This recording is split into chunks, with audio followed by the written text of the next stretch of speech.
Luc chapitre 3, le verset 1 à 17.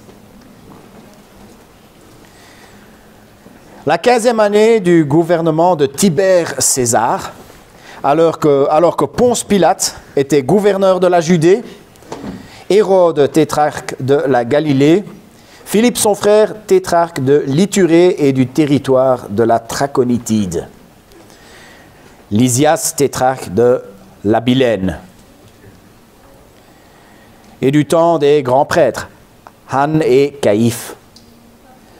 La parole de Dieu parvint à Jean, fils de Zacharie, dans le désert.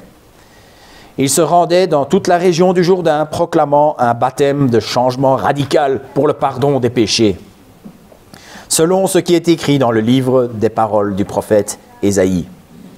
C'est celui qui crie dans le désert, « Préparez le chemin du Seigneur, rendez droit ses sentiers. » Toute vallée sera comblée, toute montagne et toute colline seront abaissées. Les passages tortueux deviendront droits et les chemins raboteux seront nivelés. Et tous verront le salut de Dieu.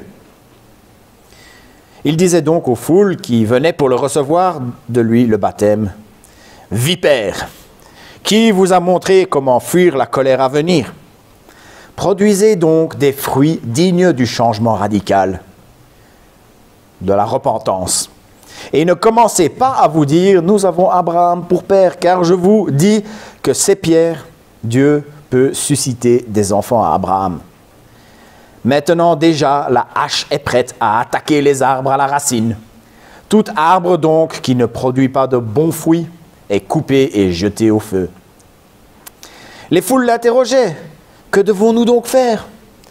Il leur répondait que celui qui a 2 tuniques partage avec celui qui n'en a pas, et que celui qui a de quoi manger fasse de même.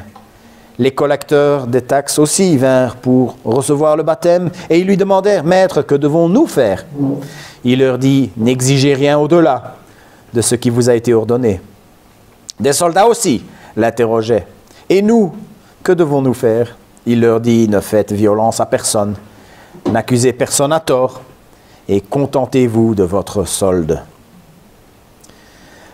Comme le peuple était dans l'attente et que tous se demandaient si Jean n'était pas le Christ, il répondit à tous, « Moi, je vous baptise d'eau, mais il vient, celui qui est plus puissant que moi, et ce serait encore trop d'honneur pour moi que de délier les lanières de ses sandales.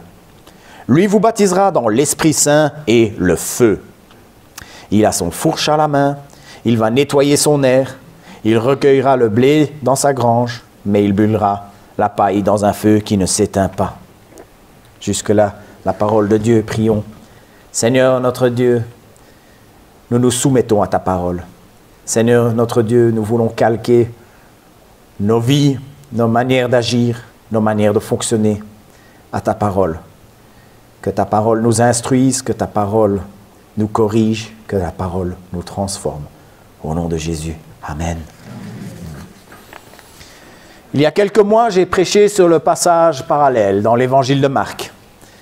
Pour ceux qui ont bonne mémoire, vous allez remarquer que je vais répéter certaines choses, mais c'est ce que le Seigneur a mis sur mon chemin dans mon étude de la parole. C'est ce qui m'a mis sur le cœur. Nous avons ici un personnage charnière dans la parole de Dieu. Jean-Baptiste. C'est Jésus lui-même qui, en parlant de lui, il a dit ceci. « Jusqu'à Jean, c'était la loi et les prophètes. Et depuis, le royaume de Dieu est annoncé comme une bonne nouvelle. » C'est Jésus qui a apporté le royaume de Dieu. Jean a fait ce qu'on peut considérer comme un espèce de travail préparatoire. Mais un travail préparatoire qui peut nous enseigner pas mal de choses. On commence par une série de précisions historiques. On voit souvent dans la Bible, n'est-ce pas, ce genre de datation. La 23e année du roi XY. C'est une manière de bien préciser la date. Sauf ici, Luc, il va encore plus loin. Il dit qui était l'empereur romain à l'époque. Il dit qui était le gouverneur, Ponce Pilate, de cette région-là. Il dit aussi qui étaient les rois. il y avait une royauté en place, et l'Empire romain, il mettait le roi qui savait contrôler, il le laissait en place. Il disait qui était roi de la Galilée, donc la région où se trouvait Jérusalem, et puis il donne aussi les rois de 3 autres régions, je vais devoir le lire, de l'Ithurée, de l'Abilène et la Traconitide. Ce sont des régions qui se trouvent vers le nord de l'Israël, le Liban actuel, la Syrie actuelle. Ensuite, il mentionne aussi 2 souverains sacrificateurs, Han et Caïphe. En fait, ce genre de précision nous indique quelque chose de très important. C'est que l'histoire de Jésus s'inscrit parfaitement dans l'histoire, avec un grand H. Certaines personnes nous présentent, on entend maintenant des gens qui essayent de parler du christianisme, de Jésus-Christ comme étant un genre de mythe comme toutes les autres mythologies des autres religions.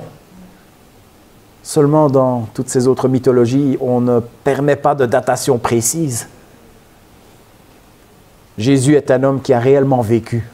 À l'époque, dans les histoires mythologiques, on ne donnait pas des précisions de date et de conversation bien précises, comme on l'a fait avec Jésus.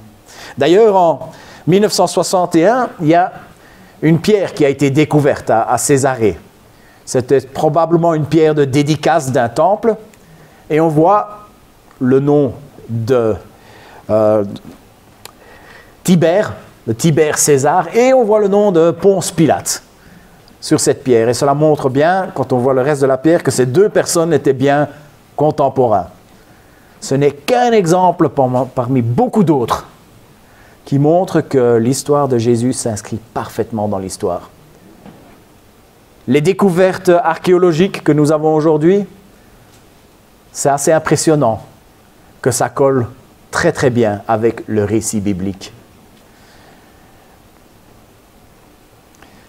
Et c'est dans ce contexte, le contexte avec l'Empire romain, des rois, un gouverneur, des grands prêtres, c'est dans ce contexte-là que Dieu va donner un mandat à Jean, fils de Zacharie. Donc ce n'est pas Jean l'apôtre, ce n'est pas Jean qui a écrit l'évangile de Jean, non, c'est l'autre Jean, celui qu'on a l'habitude d'appeler Jean-Baptiste. Jean, fils de Zacharie. Il va lui donner un message à proclamer. Et ce message, il va le proclamer dans un désert. Ça aurait été peut-être mieux d'aller quelque part où il y a du monde, quelque part où ils avaient les caméras qu'il fallait pour filmer tout ce qu'ils faisaient. Au moins aller quelque part où les relations publiques étaient plus simples, mais non. Il l'envoie dans le désert. Et ce n'est pas un désert de sable. J'ai même été voir sur Google Maps un peu à quoi ressemble cette région-là. C'est un désert de cailloux, de pierres. Un endroit vraiment où il fait chaud, où il fait vraiment inconfortable. Et il le fait à côté d'une rivière qui s'appelle le Jourdain. C'est une rivière qui va du nord au sud, en Israël. Et le choix du Jourdain, en fait, il n'est pas anodin. Parce que plus de 1000 ans auparavant, à peu près 1400 ans auparavant, c'est par là que le peuple de Dieu est arrivé dans sa terre promise. Dieu avait asséché le Jourdain pour qu'il puisse passer. Encore un haut fait, un acte miraculeux, une démonstration de la puissance de Dieu. Et ensuite, ils avaient mis un mémorial dans cette région-là. Et le but de ce mémorial nous est donné dans Josué, le chapitre 4, le verset 24. « C'est afin que tous les peuples de la terre sachent que la main du Seigneur est une main forte, afin que vous craigniez toujours le Seigneur, votre Dieu. » Le Jourdain était donc un symbole important pour le démarrage du ministère de Jésus. Son ministère terrestre, bien sûr. Avec le ministère de Jésus, la main forte de Dieu allait accomplir son œuvre la plus puissante. Et tous les peuples de Dieu allaient l'entendre. La preuve, nous, on l'a entendu. Et je crois que comme microcosme de tous les peuples de la terre, notre Église, on est pas mal, n'est-ce pas? Avec le ministère de Jésus, la main forte de Dieu a été accomplie. Mais pour ça, il fallait se préparer. Avant d'en arriver là, il fallait une chose bien précise. La repentance. Et il y avait une repentance que Jean prêchait. Et ce n'était pas seulement le genre de repentance comme si j'ai accidentellement marché sur le pied de quelqu'un et que je fais « Oh, pardon !» Non, ce n'était pas ce genre de repentance-là. Il s'agissait d'un pardon radical. Celui d'être brisé pour le péché que nous avions commis. Celui de l'engagement à ne faire tout ce qu'on peut pour ne plus commettre ces péchés. Un engagement qui mène vers un changement de vie. Un engagement qui permet de recevoir quelque chose en retour. Quelque chose d'extraordinaire. Le pardon du Dieu de l'univers. C'était ça, c'est le résumé qui est donné en une phrase du message de Jean. Le baptême, changement radical pour le pardon des péchés. Mais après cela, Luc nous donne un passage poétique, une prophétie. C'est une prophétie en Ésaïe qui trouve son accomplissement en Jean-Baptiste. C'est la voix de l'homme qui crie dans le désert. Préparez le chemin du Seigneur, faites-lui des sentiers bien droits. Toute vallée sera comblée, toute montagne et toute colline seront abaissées. Les courbes de la route seront redressées, les chemins rocailleux seront aplanis. Et tout le monde verra le salut accordé par Dieu. À l'époque, quand le roi visitait une région, on envoyait les émissaires à l'avance. C'est-à-dire, le roi va arriver, il va falloir entretenir vos routes là. Il faut se préparer. D'ailleurs, il y a aussi cette notion d'humiliation. Les grandes montagnes, certaines personnes peuvent se penser être des montagnes, eh bien, il fallait s'abaisser. Les collines, il fallait qu'elles s'abaissent. Les gens qui étaient des chemins tortueux, ben, il fallait les redresser. Et tout ça, ça se faisait par la repentance. Parce que le roi allait arriver, le royaume de Dieu allait être proclamé. Il fallait se préparer par la repentance et ensuite le salut de Dieu allait arriver. Et cette repentance était marquée par un acte symbolique que nous connaissons bien. Le baptême d'eau. À l'époque, il était possible pour un non-juif d'adhérer au culte de Yahweh. Il y avait 3 conditions à remplir. Enfin, 2 pour les femmes, 3 pour les hommes. Les 3 conditions, c'était tout d'abord l'instruction par un rabbin. Il fallait un espèce de mentor, un sponsor, un rabbin qui allait lui enseigner la Torah pour qu'il puisse avoir les connaissances qu'il lui fallait. Ensuite, il y avait pour les hommes la circoncision. Et puis, pour terminer, il y avait un rituel, une ablution, un baptême d'eau. Ça se faisait dans un espèce de bassin qui s'appelait le mikvé. Aujourd'hui, les mikvés, ça existe encore. Donc, dans le judaïsme, il y a des rituels pour se purifier, où il faut se mettre complètement en dessous de l'eau. À l'époque, ou bien il y avait des espèces de bassins avec de l'eau courante qui passait. Ou alors ici, avec Jean, c'est qu'on le faisait carrément dans la rivière.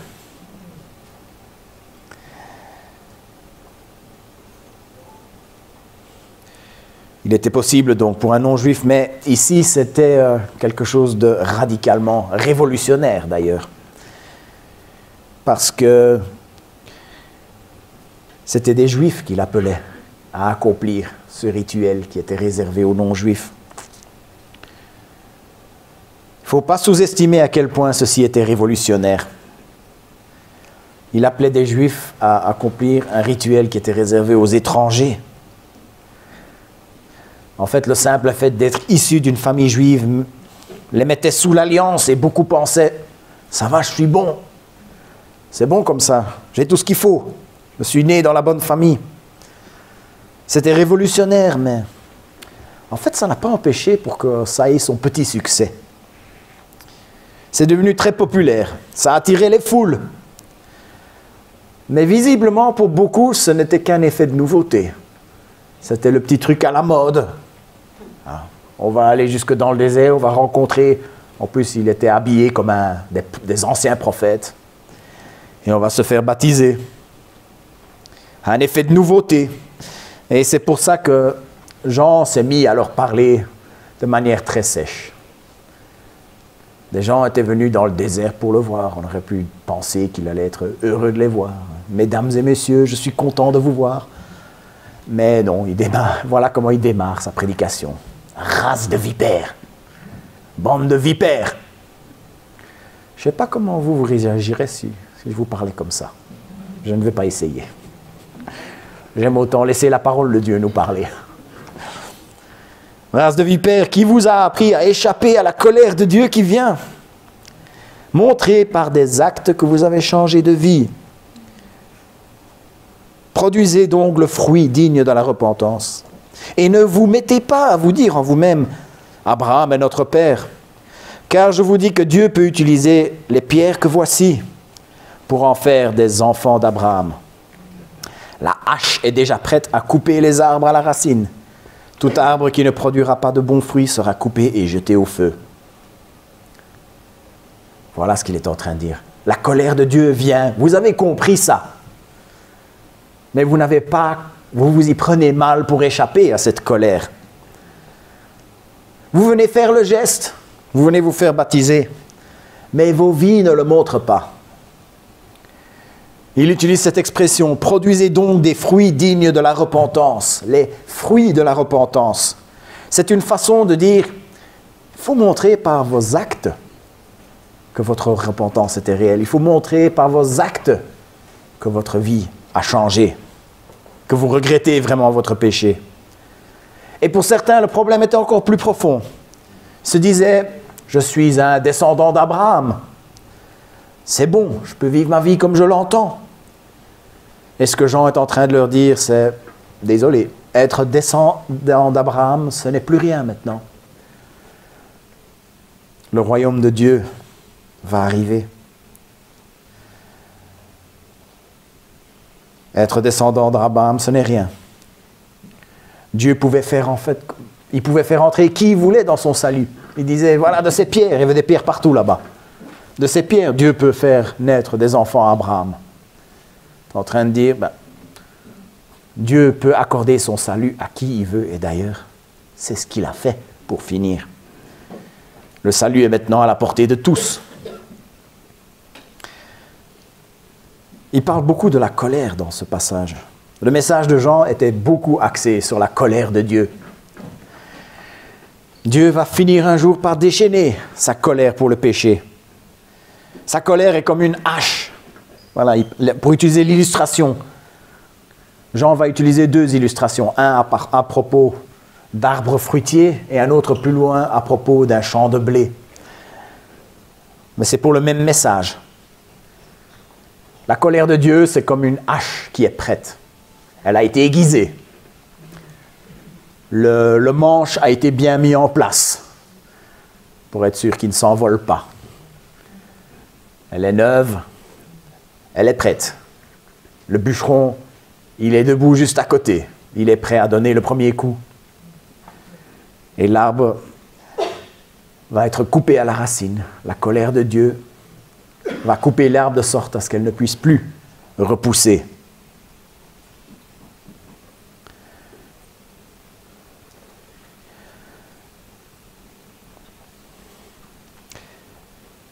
Moi, j'ai connu la bénédiction d'être élevé dans une famille chrétienne et d'être entouré de chrétiens. Je suis donc un peu dans le danger de penser comme ces gens qui disaient « Je suis un enfant d'Abraham ». Jean est en train de dire, pour échapper à la colère de Dieu, il ne suffit pas d'appartenir à la bonne famille, parce que Dieu nous appelle à changer de vie.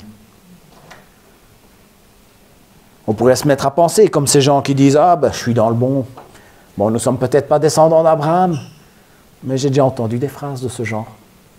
Oh, ben, je fais partie d'une famille bien vue dans l'église. Ah, ma famille va à l'église tout le temps. Je suis bon là, je plais à Dieu. J'ai tout ce qu'il faut.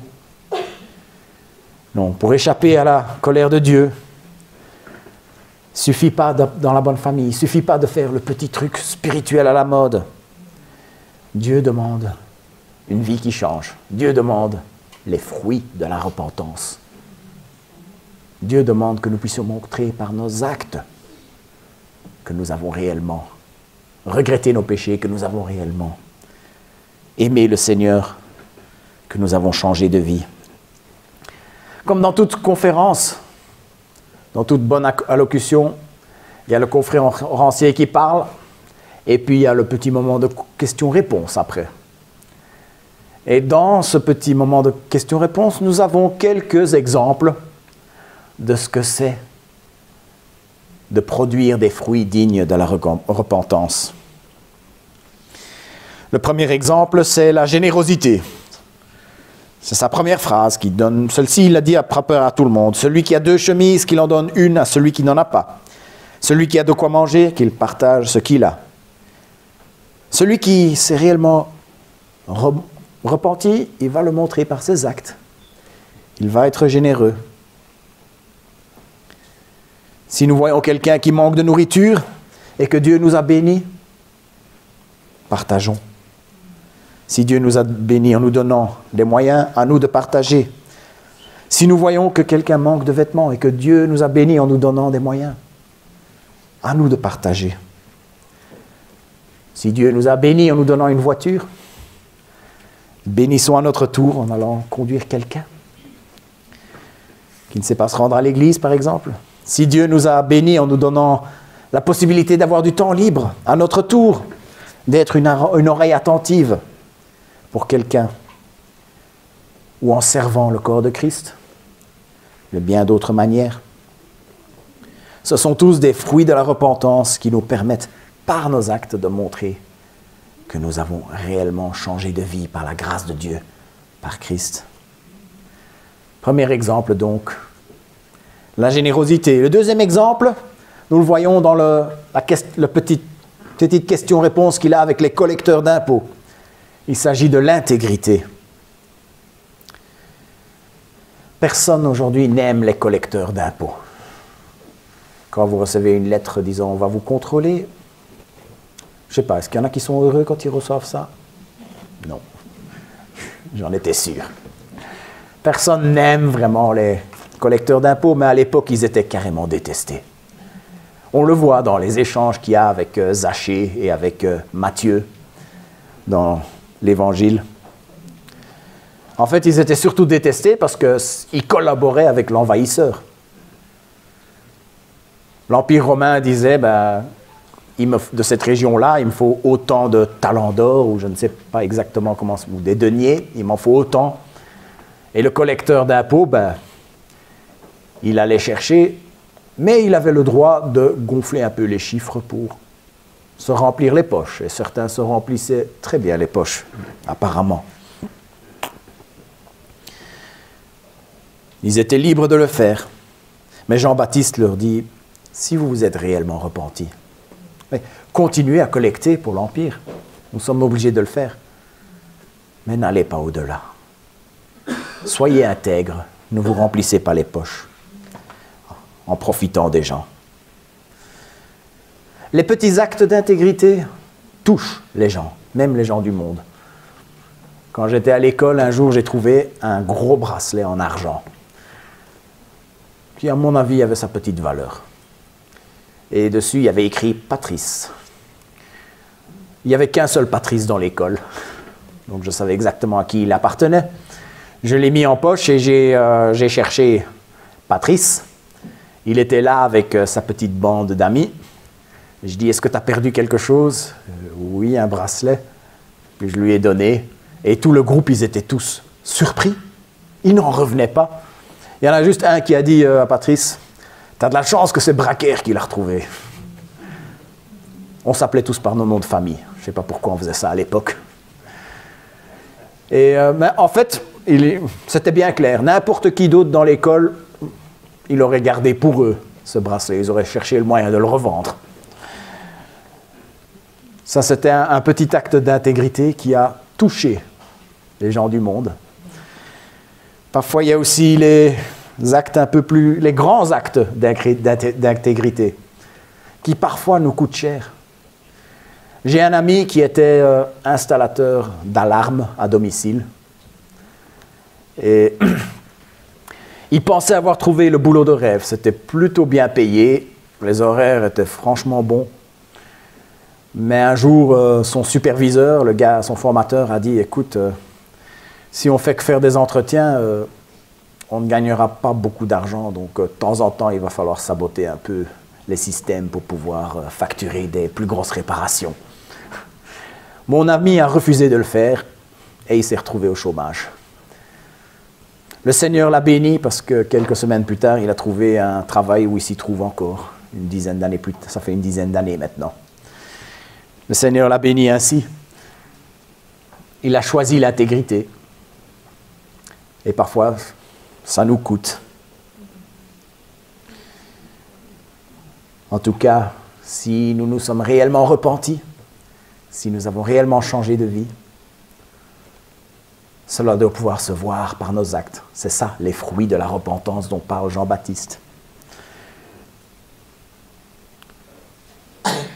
Donc, les fruits de la repentance, la générosité, l'intégrité, et puis un troisième exemple, la douceur. Et là, nous le voyons avec l'entretien qu'il a avec quelques soldats.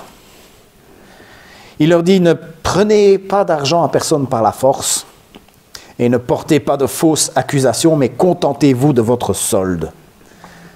En voyant cette phrase, on peut facilement deviner le problème qu'il y avait avec les soldats à l'époque. Les soldats, ils étaient costauds, ils étaient bien armés, ils étaient aussi nombreux. Alors il était très facile pour eux de juste aller se servir chez les gens. Les gens, ils allaient faire quoi? Ils allaient les combattre, ils allaient résister, ils n'avaient pas la moindre chance, ils n'avaient pas le choix que de se laisser dépouiller. Et l'autre instruction qu'il donne aux soldats est peut-être un peu plus complexe. Il dit « Ne portez pas de fausses accusations ». Il est question de chantage par le mensonge ici. Visiblement, il était fréquent que les soldats en fassent usage. Un peu du genre, ils voient un marchand qui arrive avec une grosse cargaison de figues. Et il leur dit « Ah, c'est une belle cargaison de figues que tu as là.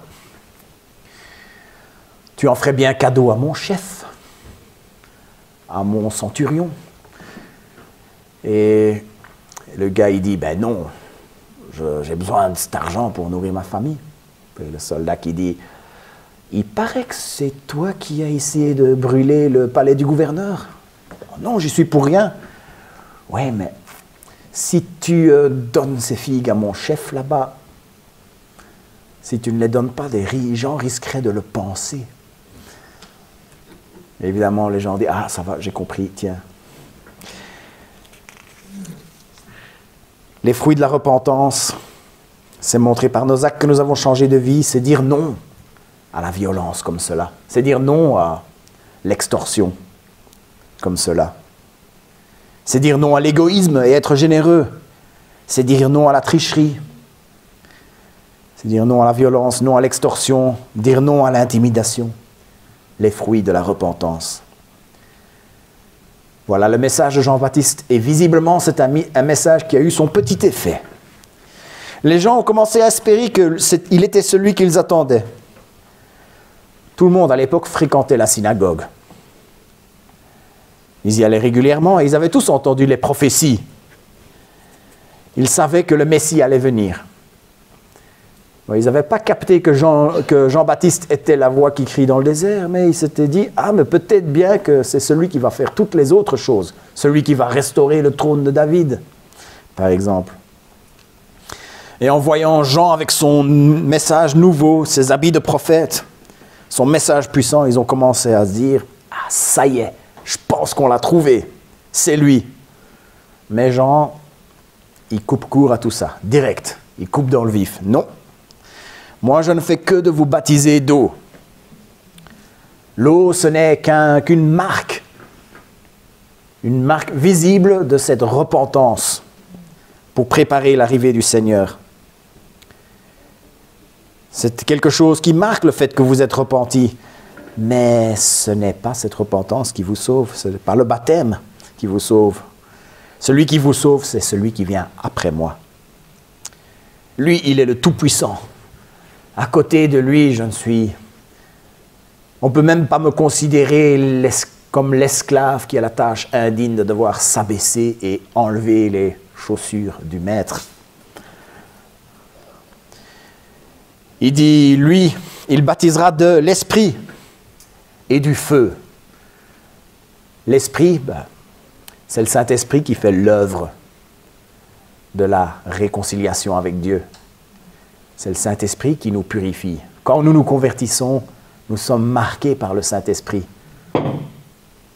Quand Jésus nous enlève notre péché, il est en train de nous baptiser dans l'Esprit. C'est pour ça que je suis persuadé que ce baptême du Saint-Esprit, nous l'avons à la conversion.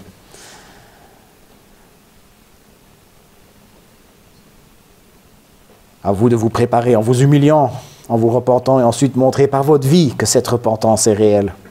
Mais il parle aussi du baptême du feu. Ça m'a intrigué pendant pas mal de temps, cette histoire de baptême du feu. C'est un peu c'est une expression assez commune, le baptême du feu.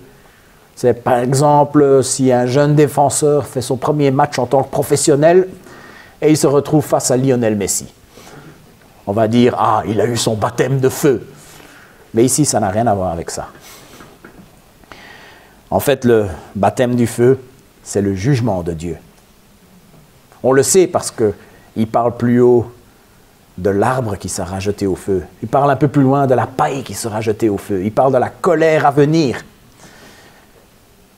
Donc le baptême du feu, c'est le jugement de Dieu. Il ne faut pas être choqué par le fait que Dieu se met en colère. C'est une colère juste. C'est une colère qui ne remettra jamais en cause son amour et sa grâce. Sa colère à venir, c'est la hache qui est prête à frapper, dont il a parlé plus haut. En fait, il n'y a que deux possibilités. Être baptisé par le Saint-Esprit ou être baptisé par le feu. Être régénéré par l'œuvre de Christ à la croix ou subir le châtiment. Mourir à son ancienne vie et devenir une nouvelle créature, ou mourir de la seconde mort et subir la colère de Dieu. Être un arbre coupé à la racine, ou comme dans la dernière illustration de Jean au verset 17, être comme la paille. À l'époque, ce qu'on faisait, on est en plein milieu, le champ derrière chez moi est en train d'être moissonné. Et on voit la moissonneuse-batteuse qui passe, il dépose toute la paille. On a plein de ce qu'on appelle la balle, donc tout ce qui va entourer le grain qui atterrit dans notre jardin, par exemple. Et puis le grain est emmené dans un tracteur. C'est précieux. C'est emmené à la coopérative. La paille, lui, il le vend pour aller dans les étables, etc. Mais parfois, la paille n'avait pas de valeur. Elle était brûlée. Encore une fois, le jugement de Dieu tombe. Certains auront le baptême de l'Esprit, certains auront le baptême du feu. Et la différence se verra au fruit de la repentance. Le choix entre les deux se ferait d'après les fruits de la repentance. Alors en partant d'ici, nous avons tous une série de responsabilités. Nous avons une série de responsabilités à prendre par rapport à cette vérité. Il faut que nous regardions aux fruits dans notre vie. Si nous ne sommes pas satisfaits des fruits dans notre vie, peut-être que la première chose à regarder, c'est est-ce que nous nous sommes réellement repentis? Est-ce que la repentance a réellement été là dans notre vie? Si la réponse est non, la bonne nouvelle, c'est qu'il y a quelque chose que vous pouvez faire tout de suite. Il suffit de vous humilier sincèrement devant Dieu et dire « Je sais que je suis un pécheur. Je ne fermerai plus la porte quand je t'entends frapper.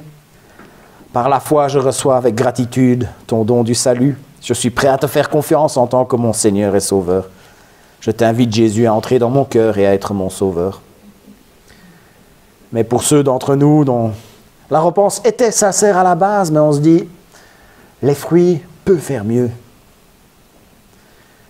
Il est temps de faire des changements dans nos vies. Si Jean-Baptiste lançait un appel, il disait « Produisez donc des fruits dignes de la repentance », c'est que c'était des choses qui ne se faisaient pas toutes seules. C'est des choses qui demandaient un effort conscient de notre part.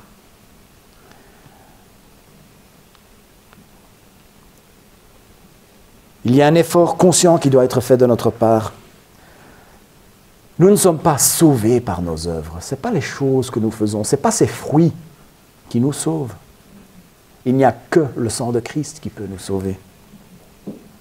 Mais Dieu attend du chrétien qu'il porte du fruit, qu'il montre par ses actes qu'il s'est réellement repenti.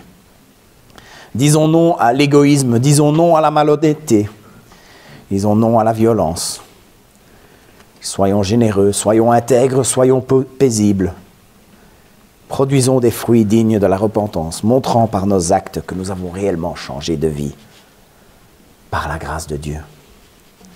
Et je vous invite à vous lever pour chanter « Change mon cœur, Seigneur ». Si nous ne produisons pas de fruits, c'est que Dieu doit faire un changement.